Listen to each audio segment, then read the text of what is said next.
This is the RPG Crawler, and welcome to another RPG Storytime. And this time I'm going to start... Well, this time I'm actually going to tell an RPG story rather than just talk about a book. Now, this goes back to a campaign that I ran back in the 3.5 edition era. This is back in, I think, 2007, sometime around there. Now, I ran it over IRC, which is a text-based chat medium, which I still get on from time to time, one might say. I used map tools to do the combat maps a lot of times, although for this particular campaign, especially at the lower levels, I mostly focused on dealing with text-based descriptions. Now, I can do an entire discussion on nothing but how you can run a D&D game through nothing but text, because it does really have a different feel, whether you do it through forums, through IRC, whatever.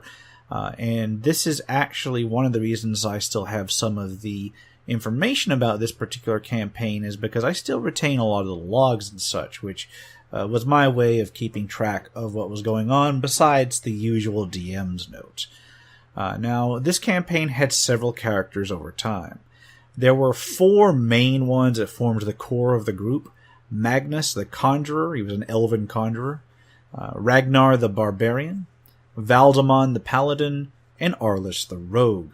Occasionally we had people stop in and make characters, play a couple sessions, and then either leave because of scheduling issues or because of what happened in the game occasionally, which was rather unfortunate, but hey, it happened. Some of them knew where they were getting into. And anyway, this was one of the longer running campaigns that I've run. It took place over the course of about 2.5 years, which may not seem like much for people who run campaigns that last decades at a time, but for me, that was actually pretty long, and it actually is pretty long. I've got this recurring issue where campaigns either wipe or people kind of drift off and have their own scheduling issues after a couple years, which usually means a lot of my campaigns get to the mid-teens or a little bit before and then drop off. This one got to the mid-teens and then ended up in a total party wipe, but I'll address that in a later video, because for now I'm mostly going to talk about the low-level, adventures and goings-on in this particular one. This campaign had 3 major arcs, so to speak, that it actually went through before it ended prematurely during the 3rd arc. The first one was kind of like a really just like an introduction section where they were feeling each other out, going on shorter adventures, exploring the setting some. And I want to really talk about that, because over the course of all 3 sections, many outrageous things happened during this campaign.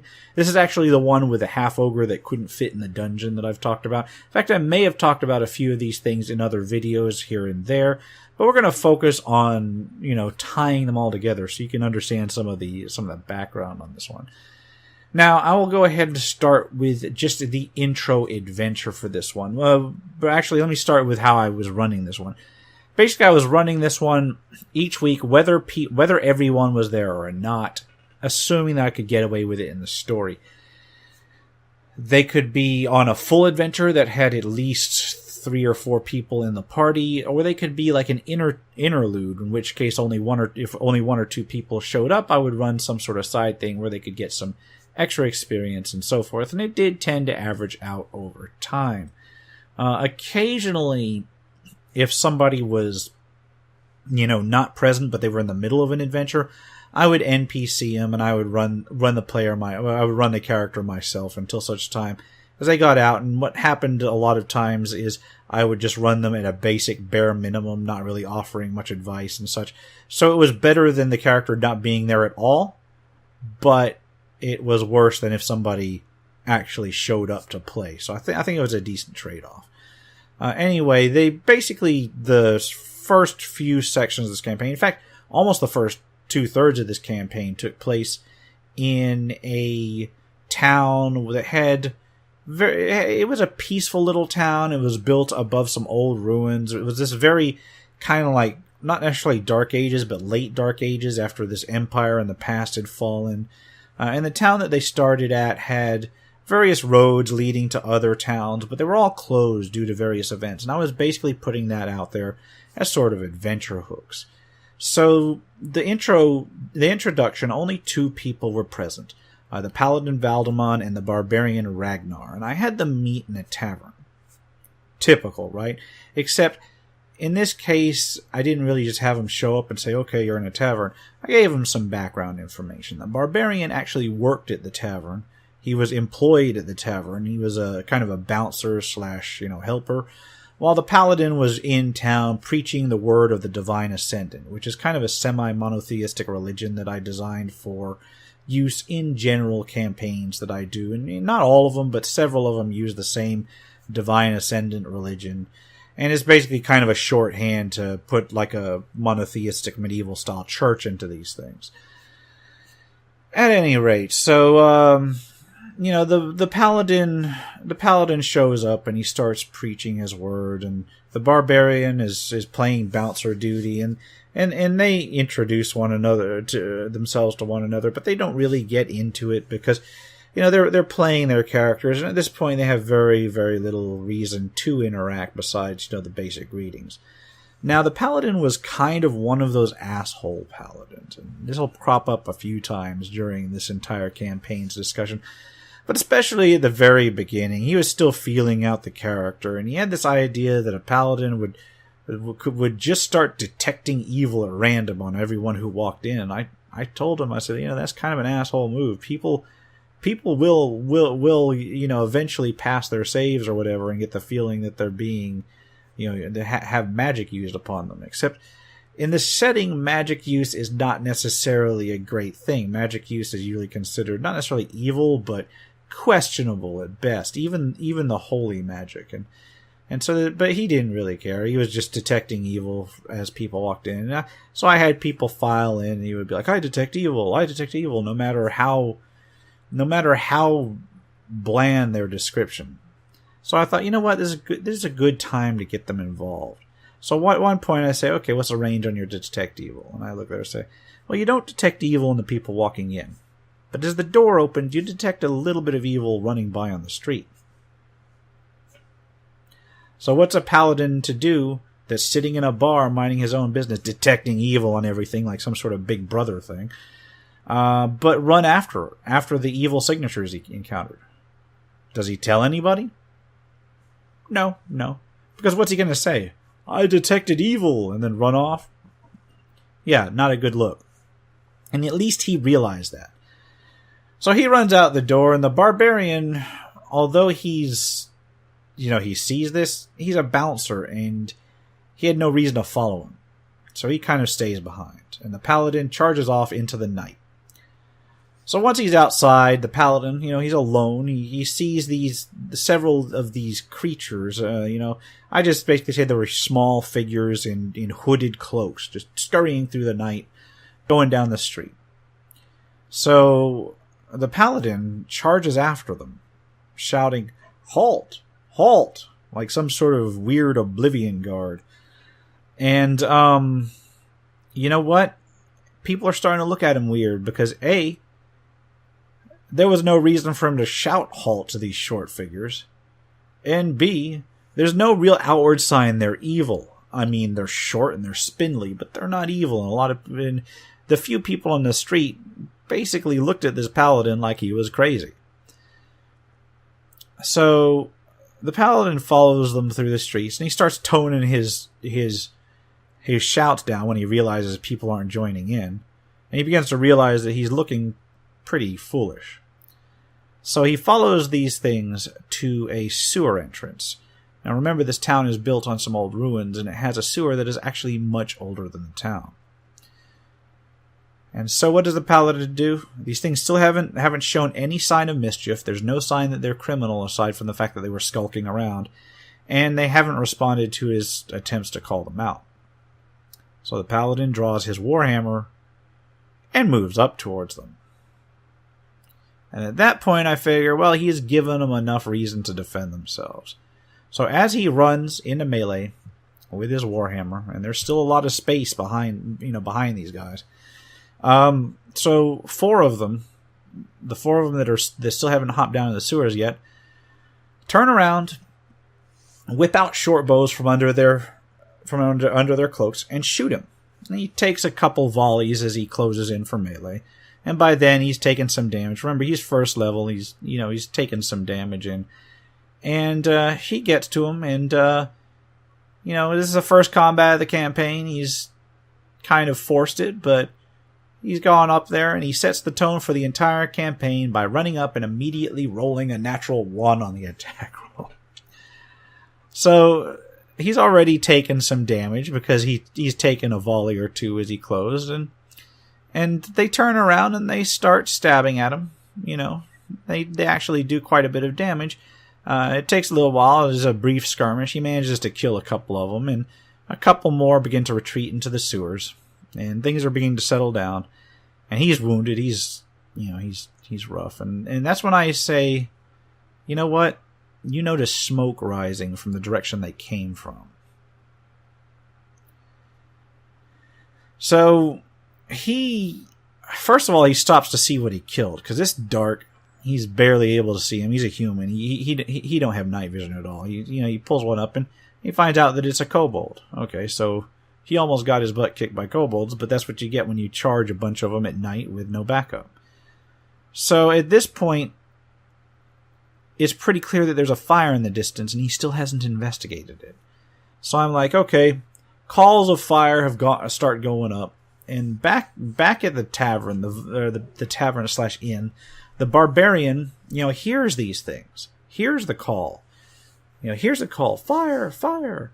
So he actually seems to be a bit more together, and he rushes out to join the bucket brigade, or to form one if they're not one there.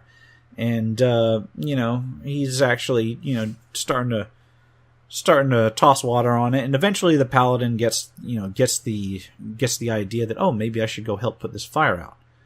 And the paladin joins up, and they proceed to start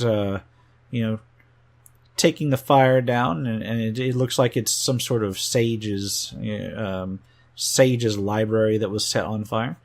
And now that the two are finally together, the barbarian, I say, okay, well, now that you're together fighting that fire, both of you roll spot, and at that time perception was called spot, and the barbarian, actually makes his roll, and I say, Ragnar, you see movement off in an alleyway not far from where you're fighting the fire. So by this time they've almost got the fire under control. And it's not just them. It's it's villagers and such from the town around them. Basically, you don't want a fire to spread in a town like that, because there's really no way to stop it once it starts. So now that he's pretty sure that the fire is contained, so he runs over to check out what movement he saw, and he sees nothing in the alley. But then from an upstairs window, an arrow shoots out at him and tags him. And so his solution to that, he's got a second-story window above him. It's high, but these are rough stone walls. He could probably climb up, or at the very least, I know that he's got a grappling hook and a rope on him, because they're in his pack, but I didn't say that he didn't have his pack on him. I guess it was good roleplay on his part that he didn't pull it out, because I don't think he would have grabbed his pack to go fight a fire. So, I'll give him that. But his solution to that was to turn around and smash into the back door of the building. And it's a shop that he breaks into. It's not a really valuable shop, but it's got various foodstuffs and such. It's basically a grocer's. And instead of going up the stairs, he decides to start ransacking the shop. He doesn't even call for a spot. He doesn't even ask if he should make a spot check. He just starts knocking stuff over and ruining it. And I'm like, okay. And by this time, the paladin has heard the commotion, and he runs over, and he looks in, and he sees this barbarian smashing the shop together. And so finally he goes, well, look, what are you doing in there? He says, I got shot by somebody from in this store. Doesn't tell him that he got shot from someone on the second floor. So the paladin goes ahead and starts ransacking the shop with him. And I'm sitting here going, what the hell? And eventually, at some point, they say, look, I make spot checks. Do I see any, finally they say unsolicited spot checks at this point. They say, finally, fine, I'm going to make spot checks. Do we see anything? And they roll them, and without even asking for the result. One rolls a 5, one rolls a 1. And then they burn another round, and they roll like a 3 and a 4 or whatever. None of them are making spot checks. And they keep ransacking the place. And I'm sitting there trying to type what they see, but they're not letting me because they're like asking me like, hey, because this is all on text. Remember, I might remind you, this is all on text. So I'm sitting there trying to type what they see, and they're saying, I look in here, I tear apart here, and they're not giving me a chance to really make any really in-depth responses. And I'm finally like, I don't know why they kept smashing the shop up. I think they were kind of metagaming because they presumed that when because I did manage to type in "you don't spot anything" as a response to some of these spot checks. And I think that they presumed that something was there, but they just hadn't spotted it because they rolled so poorly. Not that something wasn't actually there. So they spend a while just smashing the hell out of this shop. So finally, I can't remember which one it was, and I just looked up the logs too. I'm not going to look them up again. Finally, one of them has the idea to say, oh, hey, there's a second story here. The stairs are over there. So they run up the stairs, and they bust into the room, into the only room on that second floor. I'm like, okay, both of you make some dexterity saves, or some reflex saves, they were called at the time, 3rd edition, or 3.5. And immediately one of them rolls a natural 1 and another one rolls another 5, respectively. So I'm like, okay, well, you trigger a makeshift crude crossbow trap that's been set up very recently. So recently, in fact, that you see who's set it up. But first, you take crossbow damage, and at this point, the paladin is just taking so much damage from just the assembled nicks and arrows that he goes ahead and lays hand on himself. And within the room, there's this halfling woman that's being held prisoner by several kobolds, while another kobold is holding a tattered book and standing in this circle made of like that's been scrawled on the floor in blood, and they didn't even ask whose blood. And he's sitting there working this obvious dark ritual. He's got candles set up and such. And it's like obvious dark ritual is obvious. So, So the kobold's looking pretty fearsome at the moment. So immediately the barbarian, the paladin stepped back. It's a very narrow doorway, very narrow corridor. Only one can pass at a time. So the barbarian steps into the doorway. Doesn't proceed into the room. Steps into the doorway and goes into a rage. And stands there preparing to attack. I'm like, okay. One of the kobolds runs up to you with a knife. And so he goes, okay, well, I use my ready to attack. Natural 1. Misses. Oh. So the kobold goes in and stabs at him with his knife. Starts nickel and diming the barbarian. The barbarian's just got an absurd number of hit points, by the way. And so the kobold's starting to hit him, and the barbarian's spending his time just trying to melee this kobold, while the others in the room, like further in the room, one of them bails out the window, but the others are still preparing to sacrifice this halfling, and they're not even joining the one kobold in the doorway. They're in the back of the room. The one kobold with the book is chanting, and I've got like this countdown timer or not counted, but this round counter that I tick off for every round spent. And the barbarian is just trying to whack this one kobold and standing in the doorway. And and he's just missing. He's just spamming misses, and the paladin's in the hall. And he could theoretically, by the rules, move past the barbarian, but I'm sitting there saying, well, you're going to end up, it's going to be difficult terrain. You can't, because you've got to squeeze past him. And then there's the kobold on the other side, and he's like, well, I can't pass the kobold. And I'm sitting there throwing my hands up, and the barbarian's just missing. and the evil rituals going off on in the background, and I have the kobolds say, bring me the sacrifice. So they bring the halfling, drag the halfling over, and she's like squirming and trying to get free, and they're about to sacrifice her. And at this point, the Valdemar, the paladin, is just like, get in there, you oaf, and just stop the ritual. So something clicks in the barbarian player's head, and he's like, wait a minute. I'm like almost 3 times these kobolds' size, because these kobolds are like 2.5 feet tall, and I'm like 6'6", 6'7". So he says, can I just run through them? And I said, well, yeah, that's an overrun attack. You can bowl through them. It's like, well, I'll do that then. So he runs in, managed to actually roll really well for once, because there are bonuses for doing that with a side difference. I don't know if it's called overrun in 3rd edition, but I know there's some way to push through things. And so he does that. He just basically bowls past the one kobold, shoves him away, and gets to finally stop the ritual.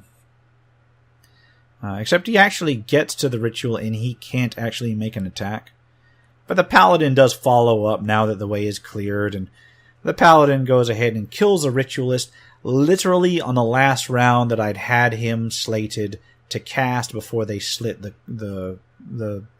before he went ahead and plunged the dagger into the halfling, and he manages to save the halfling. And that lucky break was how the campaign started. Basically a last minute save at the last minute, only because of pretty poor coordination to begin with.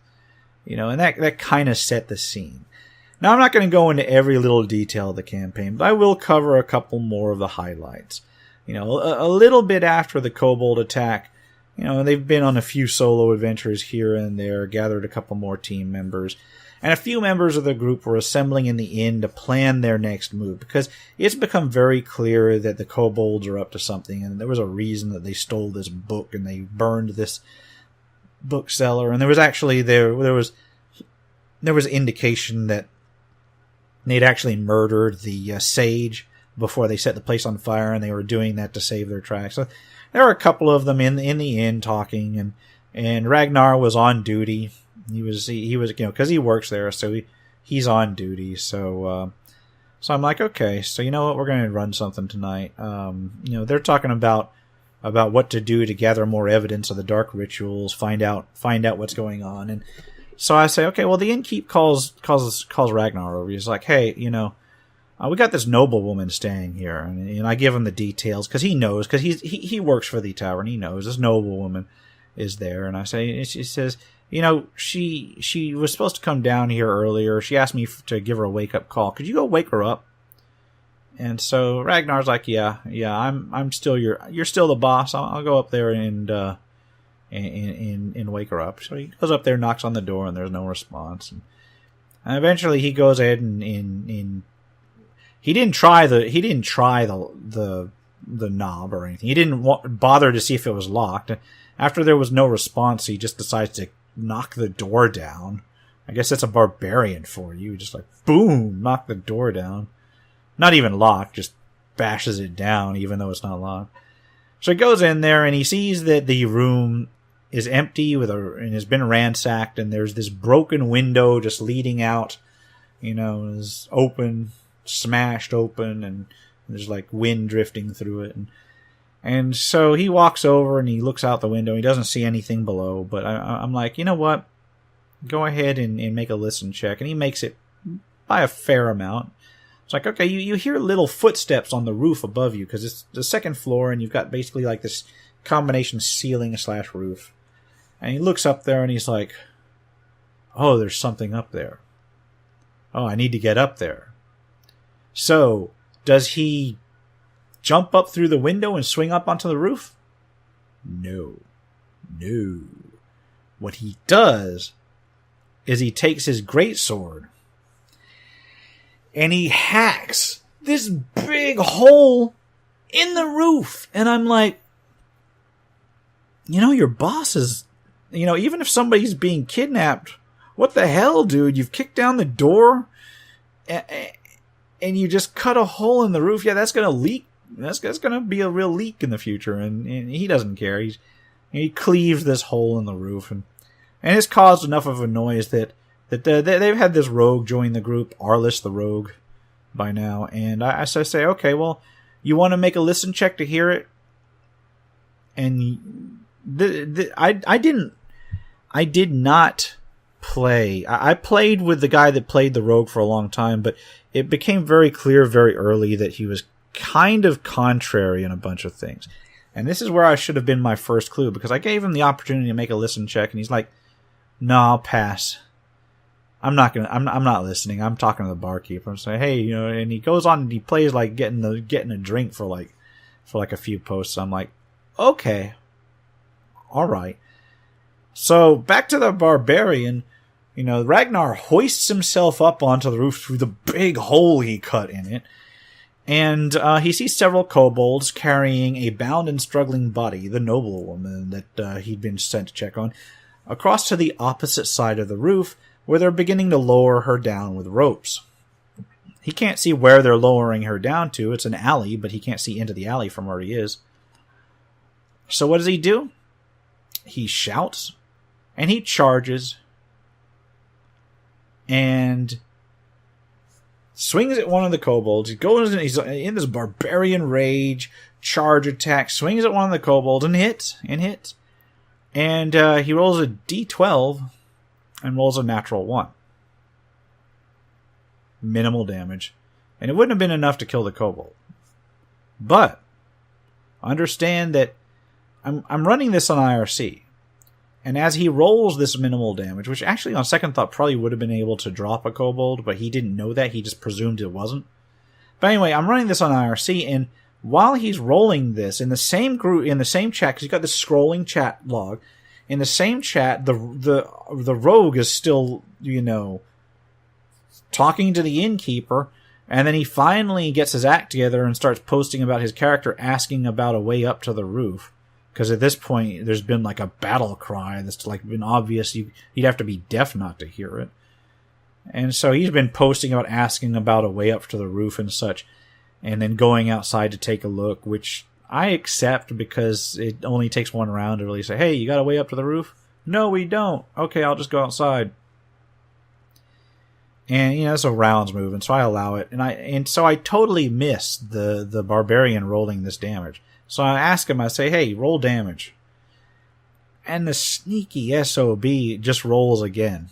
Because apparently he thought, he correctly thought that I didn't see it. He didn't correct me. He said, "Okay, well, I'll roll again." He didn't say that. He just rolled again. He rolls a d12 and he rolls a 1. And he's sitting there getting pissed because he just rolled 2 1s for damage in a row. And, he starts getting angry and like ranting in the chat, a little bit in the chat, not a whole lot, because I quickly point out that he's wielding a greatsword, and greatswords roll 2d6. And honestly, I probably shouldn't even had to have him roll, because even at bare minimum damage, that was enough to drop one of the kobolds. But, he rolls and he kills this kobold. So he successfully, cleaves the kobold, and, one of the kobolds is holding a rope that's holding a captive that is much larger than the kobolds themselves, even though it's this relatively young woman. And so the 3 remaining kobolds cannot hold her, and so they drop her. And she's already off the side of the roof, so she takes falling damage as she hits this wagon below hard, like really hard. But at this point, Ragnar's close enough that I say, "Yeah, you hear the whinnying of horses, and you hear somebody impacting a wagon below." And she gets knocked out by the falling damage. And she actually goes into negatives, but she immediately stabilizes because of a lucky roll, basically. So at this point, Arliss is coming around out of the inn, and he sees this body fall, boom, into this wagon, and on the wagon are several kobolds. So he immediately, and he has his crossbow, and I don't think that at this point, I think it was he used a short bow. So at this point, and I don't know why he had his short bow when he was just hanging out in the inn. I think that he just assumed he was always carrying his weapons, and I never corrected him on it, or I never even asked him about it. So he sees this, and he immediately whips out his short bow and shoots at the driver. And he misses. So the kobolds actually start to get the wagon going. Ragnar's still up on the roof with the 3 kobolds left that had been holding the woman. And he starts to swing wildly at him in this rage, and he just starts spamming misses. Like I have never seen rolls this bad, except for this guy. Actually, the guy that played Ragnar played in several of my other games, and he was just known for he got no love from any sort of dice bot we use, because we use these random number generators, and they're not really random, but they should be random enough that you don't consistently roll over the course of months and months and months and never get above like a 3 or whatever. But this guy just had terrible luck. He's just missing these kobolds. Well, he misses 1 kobold, but as it goes on, he stays up there to battle him. So Arliss is standing there, and the kobolds on the wagon start taking off and hauling off, and they got to pass him by because that's the way they're faced, and that's the only way out on the street. So Arliss, on his turn, because he gets a turn before they manage to get it up to speed, and he readies an action to go ahead and grab onto the wagon and climb onto it, and he rolls well. So, he clambers onto the wagon. And he's on the back of he ends up on the back of the wagon as it's charging down the street. So suddenly we have a raging combat in the back of a wagon as it careens full speed through the streets. And this is all still at level 1. So this is dangerous stuff right here. So, they manage to take the kobolds out over the next few rounds. Up on the roof, Ragnar finally gets a couple hits in and lays out some cleaves and manages to take the kobolds up there down. But in the meantime, Arliss is on this wagon. He's got way more kobolds than he can deal with. So what he does is he takes one down, but then he tumbles and he gets through it, essentially just like dancing back and forth over this wagon to get to the driver. And then on his next turn, he goes ahead and kills the driver, because it's pretty easy to do when you're a rogue, facing a lone kobold that's not paying attention. So he takes the driver out. And at this point, the wagon is at full speed. The horses are in a complete panic. And it's actually left the main part of town and going towards a river that runs by the town. He's like, oh crap. So he sees the river coming up, and he's like, how many rounds do I have till we hit the river? And I'm like, 3, I guess. And he's like, okay. I look back to the rest of the kobolds. Are they threatening? And I say, no, you know what? There's a couple kobolds still on there. They jump off. They bail. They don't want to be a part of this. They jump off. So he goes, okay, I grab the reins and I start trying to reel the horses in. I'm like, okay, I want to say that it's a relatively easy DC, even though they're panicked. They're hooked to a wagon. You got the reins. You can, a DC 10 to stop them, DC 5 to alter their course. 3 rounds. And he rolls like a 1 and a 4. And 2 rounds in, and I'm like, yeah, the horses are completely unimpressed. They're like panicking. They're racing. And he's like, all right, you know what? I'm just going to grab the girl and jump off the back. So I'm like, okay, you can use the 3rd round to do that. And he does that. And he really should have done that in the first place, because his modifier for acrobatics was just, or I think I used tumbling because it wasn't acrobatics at the time. I'm so used to the new stuff. He used tumbling. He jumps off the back and he gets it, no problem. He gets down. He lands. No damage to him. No damage to the girl. The girl's stabilized. Knocked out but stabilized. And he looks over, and the horses, they actually turn before they go into the river, but the wagon ends up in the river, and he watches it get washed away, and he's just holding this unconscious noble woman in his arms. He's like, wow, that was pretty epic for a first level encounter. And then he looks back at the inn, and by this time Ragnar's killed the three remaining kobolds, and he lets his barbarian rage, end, and that gives him the exhausted quality. And the exhausted quality penalizes some of your rolls. And he's like, okay, you know what? I'm going to jump. I'm going to go back to the hole I cut in the roof and then jump down.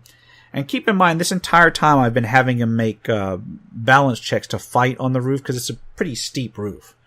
So he's been needing balance checks, not hard ones. I think I was like DC 5, because that's my go-to DC for stuff that probably deserves a roll, but only barely. So I was like, DC 5 balance check to go ahead and get over there. You're exhausted. You're walking along the roof. He's like, okay. He rolls like a 2. So he falls off the roof. He's like, boom, just hits the ground. He's got a ton of hit points, so he survives the fall. But he's like, you know what? I just close my eyes and go to sleep there where I fell. And thus ended. That was another kind of epic little scene in the start of that campaign. I got to remind you, this is all really at really low level. So I think that was relatively epic kind of style scene. They did a couple other things, but they were a little less epic. But they were enjoying it at this point, and the very real danger of death kind of made things a little bit more risky for them. And a lot of it wasn't from the creatures they were fighting; it was from the things that were going on around them. For some reason, that random number generator just hated them. Just hated them. Anyway, there were a couple other filler adventures in this introductory arc before they got, I think it was like level 4 or 5 when they got onto the next campaign arc. They were mostly just the players feeling out the area of the campaign, going on short excursions up the roads, doing little errands here and there, but basically staying close to the first town and gathering clues onto why those kobolds had burned the library and tried to kidnap this one particular noblewoman. So during all this time, there was some other adventuring stuff, but I'm going to mention two specific events that happened during this, bear mentioning during this first introductory arc. And the first one is the infamous ogre train. And I actually may have mentioned this in one version or another in the past, but I actually looked up the details. So if you've heard this one before, just bear with me because I'm going to go through it. By now the group has gained a level or two under their belts, and they're ranging a little bit further out and starting to investigate the roadblocks that I'd set up as adventure hooks. So while exploring down to one of those blocked, roads from town, the group comes across some tracks that lead off the road into the forest. So the barbarian, they've got a barbarian, they've got the paladin, they've got the rogue Arliss, but they've got another rogue who joined. It's one of those ones that joined for a short while and then kind of faded out. A rogue by the name of Cora. I think that's what her name was. And then they've got this NPC cleric with them called Mizzy Malini, who was actually the halfling that they saved from being sacrificed to the kobolds. It turns out she's a low-level cleric, so they have her along to basically give them some heals, and she owes them her life and such. So she's more than happy to go along from time to time. So what happens is the barbarian starts ranging out because he's following the tracks, and he's not being particularly stealthy. He could be stealthy, but he's not even trying. And then behind him, you got the two rogues, and they are being stealthy. They're sneaking through, but they're giving him a bit of a lead time. Not much of a lead time, but like just 1 round of movement. And then you've got the paladin and the cleric, and they're following at a fair distance back. And this is mostly because the paladin's player was not present at the time, but he'd started out with them, and then he had to go on an errand or whatever and step away from the keyboard for a bit. So I was running them as an NPC, so they were lagging behind the rogues because they didn't want to break their stealth and such. So Ragnar follows the tracks along, and he spots a clearing ahead. So instead of stealthing up towards the clearing, he runs in. He's like, okay, what do I see in the clearing? I run in, and he runs into the clearing, smashes through the trees and busts into this clearing. And I'm like, okay, man, you see an overturned wagon there, and you see a bit of a crude fire going, and then you see 2 ogres standing there, like sitting by the fire and eating. And when you bust in, they turn and look at you. And so he looks at him, and he's like, so he types in his very good description. He types in how his character looks at the ogres, and he looks at his club that he's got, and he looks to the ogres again. and then he runs the other way. Yeah. So he started to run. Ragnar the Barbarian, who's been doing all these epic fights, he turns to run. And arguably, he probably had a point because the way that the dice treated this guy, I think he was expecting him to just completely whiff with one, so he wanted to get back to the group. So the ogres start giving chase because they spotted him. And the two rogues are standing there going like what the hell, man? Like they're typing in like they're shocked expressions. What the hell? One of them when the Korra went so far as to start wondering what the hell he was doing out of character, while the other guy stayed in character and was like, I watch as Ragnar begins to run and I stay hidden. And I'm like, okay, well, where are you running, Ragnar? And he's like, you know what? I'm running towards where Korra is. I'm running towards the new rogue. And she's like, why? Why? So he runs over and he picks up the new rogue. And then he continues to run because he's got, by this time he's got enough experience to get a little bit more movement. But unfortunately, she was hiding very, very close to Arliss. And these ogres are running side by side and are large characters and basically rush over and inadvertently stumble over Arliss where he's hiding. So you've got this barbarian with a rogue over his, with this rogue chick over his shoulder, just running away from these two ogres. And these two ogres kind of stop when they encounter Arliss, and they've still got an action, one of them. So he takes his club up and he hits Arliss just once, and does exactly as many hit points as Arliss has. Just whomp. And so Arliss is like, you know what? I'm going to use a bluff check, and I'm just going to I'm not dead, I'm not unconscious, but I'm at 0 hit points. So I'm just going to bluff and just fall over like he killed me. I'm like, okay, you fall over, they believe it. Don't even need to make a bluff check. You do it. And so it's like, okay, I stay there unconscious. So Ragnar runs back towards the cleric, and she's a halfling, and she's not in full plate. She's a very squishy cleric, and Valdemon, the NPC paladin, are. And he runs to them, and he runs past them. So on their turn, the ogres turn to run where he went, and they encounter the paladin and the cleric. One of them swings at the paladin and misses, because the paladin actually, shocker of shockers, has armor. And at this point, both him and the cleric were kind of surprised at this, because they weren't expecting, the barbarian to run across at them. At least that's the excuse I was giving, to give them a surprise for that. And the other ogre swung at the cleric and hit her for exactly as many hit points as she had. And I'm running the cleric and the paladin as NPCs at this point. The cleric's a full NPC. She was just joining the party. The paladin I'm NPCing until his player comes back. And so I'm like, well, okay. So he hits the cleric, and she goes down. I'm not letting the others know that she's down and unconscious. I'm just letting them know that she goes down, because what she did was effectively the same thing Arliss did, was just roll with it and say, oh fuck, I'm dead. So they're sitting there with a barbarian, the paladin's here facing two ogres solo, and I really don't want. And I tell them flat out, out of character. I'm like, guys, we're gonna have to pause here till the player comes back, because I am not. If you're gonna run away, I am not gonna run this paladin by himself versus two ogres, because it's probably he's going to die, and he's not gonna retreat because he's a paladin. And I'm not going to run him on a life or death thing, because that's not how you do it. You're not. I mean, yeah, I will. I have no problem with character death, but I'm not going to kill this dude's character while he's not at the keys. So they're like, okay, I agree. So Ragnar says, you know what? How we can solve this?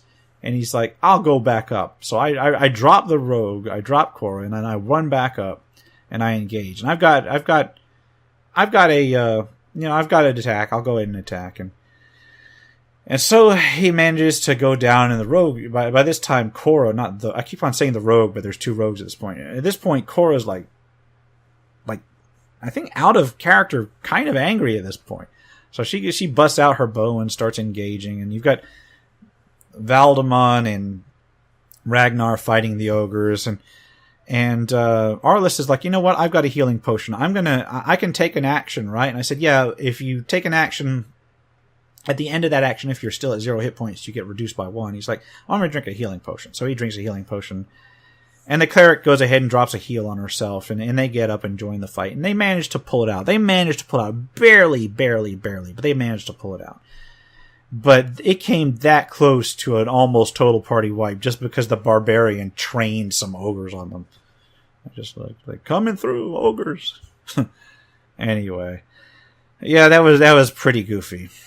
Anyway, the final one I'm going to talk about before this, there were, as I said, there were more little introductory adventures, but these are the ones that really stood out. And the final one in this introductory arc that stood out is short and sweet. As basically the group had been pursuing a lead, they'd gathered together, minus the new rogue, who had not showed up again at this point. I think she showed up for a couple more sessions, but then kind of petered off, because while she enjoyed, like she knew these players from other places, but she didn't enjoy the fact that she almost died on one of her first outings because of stupidity. So she was kind of a little miffed, and there wasn't a lot I could do about that. So they gathered together. By now they picked up Magnus the Conjurer. So there was Magnus the Conjurer, Arliss the Rogue, Valdemon the Paladin, Ragnar the Barbarian. I can't honestly remember if they had... No, I don't think they had the cleric with them this time. So it's just the 4 core of them.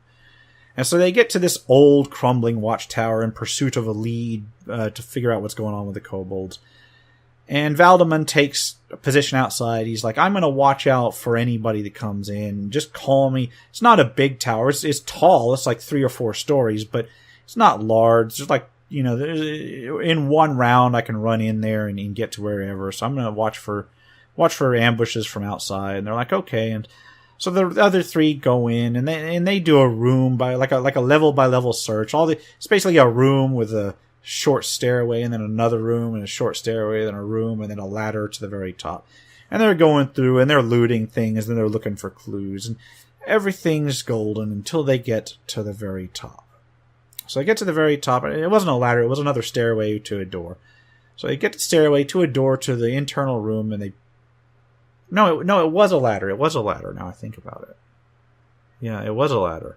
So they open the ladder, and then the first thing that happens, they open this ladder, and all of them are crowded around the base of this ladder, looking up at this trap door. And the barbarian opens the door, and immediately there's like this fire mephit. This is the one creature in the tower. There was like a couple bugs in the tower, like giant spiders and stuff. But the one really challenging creature was a fire mephit at the top of the tower, at the top room of the tower. And and they are not being stealthy. So this fire mephit knows that they're coming because they're like bashing. Like the barbarian's trying to bash his way up because this trap door is locked and barred from the top, so the rogue can't do much about it. So the barbarian's bashing it open. The barbarian forces it open and is face to face with a fire mephit. And see, the thing about fire mephits in 3.5 is that they've got damage reduction, they can fly, they've got a breath weapon that does a moderate amount of damage, but depending on the mephit type, this one was a fire mephit, so it's fire damage, but has a recharge timer. It's like a 1d4 rounds, and then it can use it again. And then each one can cast a spell once a day. And fire mephits get heat metal. So immediately this fire mephit opens up by just exhaling fire at them. Catches all 3 of them and singes them. And then it flies to a window in the top of the tower. It's got windows in that room. Flies to a window. And they're large windows. They're not like arrow slits. They're large windows because this is a proper watchtower. You need to, they have to have a clear view of the surroundings. And not only that, but it was inhabited by a wizard, so he'd open the windows up a little bit further. So this thing flies to a window and zips out and just kind of flies up. So after they got tagged, the barbarian hoists himself up, runs to the window, and stares at out the window because this thing is flying like 20, 30 feet out, 40, 50 foot up from the ground. And he shakes his fist because he never picked up a ranged weapon. And down below, I'm like, Valdemar, you see this? Do you see this mephit fly out? And it's like this burning man with wings of flame just flying in the air. And Valdemar looks up, and he shakes his fist because he does not, at this point, have a ranged weapon. And what's funny is that he was actually given a sling and some stones by the halfling at one point, and he gave them back because he did not particularly feel like using them. So they're without weapons. And then, they're like, well, Magnus, can you do something? And Magnus is like, I prepared a couple spells today. I prepared grease, which is not going to help. And I prepared web, which is also not going to help. And I prepared magic missile. And I think the other one he prepared was a summon monster spell. And of all of those, the only one that's going to work is magic missile, and that's not going to knock that thing out. However, he's an elf. So he climbs up into the top floor and he pulls out his bow, because he's got a bow, because elves have bows. And so he takes a pot shot. And the problem is that even though he's got a fairly high dex, he still misses. Because he's a wizard. He's going to hit sometimes, but especially at low level. But not all the time. So then the rogue comes out, Arliss jumps up, and he takes his bow out, and they start taking pot shot. He takes a shot at this mephit, at which point he finds out that they have damage reduction. So he's minimal damage. So I'm like, okay, well, this is going to be interesting. Because on the mephit's turn, what it does is mephits can do in 3.5, they can do once per day, they got a 25% chance to summon another mephit. And I rolled that chance, and that chance exceeded, so I'm like, well, the mephit concentrates for a moment, and pop, another mephit appears. And at this point, they're like, oh, no. So the mephits, over the next couple of rounds, the mephits stay out of reach. They're getting pot-shotted by these arrows, but they're taking minimal damage. Like the wizard's hitting and doing no damage through the damage reduction, and the rogue's doing occasional points of damage. But these mephits, they cast heat metal on Ragnar's stuff and on Valdemon's stuff, and they're stripping off armor. And so they spend the next several rounds just, they got guys without armor, and they got no ranged weapons. So these mephits just spend the next several rounds circling this tower and flying in when their breath weapon recharges, so they can strafe them with a breath weapon and go off. And it's not looking good for the group. But eventually, I think Ragnar even gets so angry at one point that he chucks his great sword at one of them, and then starts throwing pieces of his armor at them, trying to knock them out of the air. It doesn't do much good, but at the end of the day, you've got this barbarian in basically a loincloth because he's thrown all of his stuff as improvised weapons and not managed to do much more than a point or two of damage every so often. But eventually, they do take one of the mephits down, and the other one's still doing the circle around and breath weapon thing, and it's very clear. And the wizard did not lend the barbarian his bow, and I don't remember the exact. I don't think the barbarian asked. I remember even I seem to recall after this was all done, I asked why he didn't ask, and the player said, "Oh, I didn't think about it." And I asked the wizard why he didn't lend the bow, and he responded, "I just watched the barbarian throw his weapon out the window. I'm not going to loan him my bow." Reasonable, especially with what this barbarian's done, reasonable, but so it's very clear that somebody's going to go down before this mephit does. So finally, during one of its strafing runs, the mephit ends up only 10 feet outside the window, and the barbarian's like, wait, it's only 10 feet outside the window. I'm like, yeah, it's only 10 feet outside the window. And he's like, you know what I'm going to do? I'm going to take a flying leap out that window and try and tackle it. And I'm like, you gonna fly, Ragnar? And he's like, yeah, I'll do that. And he does it. He makes his jump check. At that time, it was a jump check, and he makes it by an astounding amount. He clears it easily. I'm like, okay, well, it gets an attack of opportunity because you're trying to grapple it. And he's like, bring it on. And the Mephit misses. And then he tackles it successfully, and he's got hold of this Mephit. And Mephits are kind of small, and they're not that strong. And they cannot fly with a barbarian clinging to them. So he and the Mephit fall. Yeah, they fall down, and at this point, they take falling damage, and it takes a couple rounds, but the rest of the group does this Mephit in. Valdemar runs over with his weapon, and he starts hacking at it while the barbarian's just clinging to it, and when it escapes, when it does escape at one point, and he goes ahead and tackles it again before it can fly off, and the wizard blows his one magic missile on it, and then finally they bring it down, and Ragnar's sitting there at 1 hit point, and his rage wears off, and he collapses, and just collapses into negative hit points. And he's like, it was so worth it! It was so worth it! And so Valdemar is like, at this point, Valdemar is kind of like, should I heal him? I mean, he causes a lot of damage. He causes a lot of chaos, and one of them piped up, yeah, but he just saved us. So he's like, okay, I'll lay on hands on just to make sure he stays alive. So I thought that was pretty good. I may have mentioned that one too, but this is the campaign that had all kinds of weird and crazy stuff go on. So you know what? You know, at this point, I think I've covered most of the main amusing parts of the first campaign arc, where they were getting up to like 4th level or so. And you know what? I will continue talking about this campaign if you'd like to hear more about it. I'll cover part 2. I don't know if it's going to be a 2 or a 3-part series. I don't know. We'll talk about it later. We'll see. But this will continue. So if you like what you've heard, you know, this has been the RPG Crawler with my RPG Storytime. And if you like what you've heard or seen, remember to leave a like, comment if you got any feedback, and subscribe for more RPG content, both tabletop and computer. Until next time, take care and goodbye.